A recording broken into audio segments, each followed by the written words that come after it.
টানা নিচে আমার গাড়িতে আমি জ্বালাই দিব। আমি কি করবো? গণভবনের সামনে যান, সচিবালয়ের সামনে যান, সেখানে যা বলেন।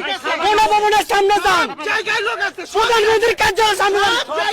ছোট মানুষদের মাইরে এটা কোনোদিনও হবে না। গরিব মানুষের মাইরে আপনার যে আপনার মন্তব্য আপনি হাসিল করবেন, এটা হবে না। আমি সিএনজি বার করবো, আমি বার করবো, আমি বার করবো ভাই। তাহলে আমি কি করব? এই গাড়িটার লোক গ্যারেজে গেলে 2000 টাকা মাহাজনটা আমার জমা দিতে হইব। 1200 টাকা জমা, 300 টাকার গ্যাস, আমার 300 টাকা খরচ, গাড়ির গ্যারেজ ভাড়া সমস্ত আমাদের দিতে হয়। তাহলে এই টাকা আমি কোথায় পাবো? আমি সকাল থেকে ইনকাম করছি 1000 টাকা। মালিক 1 টাকা কম নেব না। আমি সকাল থেকে ভাড়া মারছি 1000 টাকা, কিস্তি আমার 2500 টাকা। তাহলে আমি এই কিস্তি দিব না বাজার পারলে যাব, সংসার খরচ করবো না, আমি গাড়ি জমা দিব? আমি এখন এই সকাল থেকে বসা, আমি তাহলে আমি বারবার ওনাদেরকে আমি রিকোয়েস্ট করতেছি, ভাই সিএনজি গুলো ছাইরা দেন।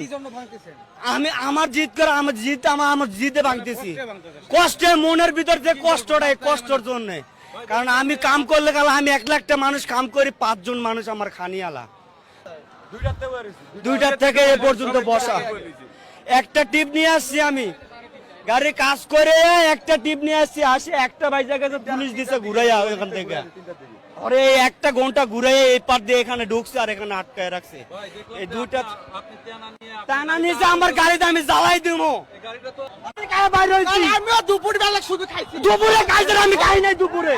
আমি দুপুরে খাই নাই, আমিও সকালে খাই। আমি দুপুরে খাই নাই। তোমার সিএনজি বের হবে না, আমি সিএনজি বাইর করবো। সিএনজি বের হবে না। আরে মামা দাঁড়াও, গাড়ি করে দিবো।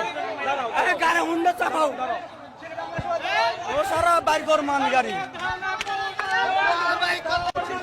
যেখানে আন্দোলন চলতেছে, সরকারের বিরুদ্ধে আন্দোলন করতে, তাদের কোটা হাসিল করার জন্য তারা সরকারের দুয়ারে পড়ে থাকবে। সাধারণ মানুষের কাছে কেন? আপনি কিছুক্ষণ ভাই ছাড়েন, আমি দয়া করতে ছাড়েন আমারে। এই সরো, তুমি সরো, ছাড়ে দেন ভাই, আমারে ছাড়েন। কারে ছাড়বেন জানি না, আমারে ছাড়তে হইব।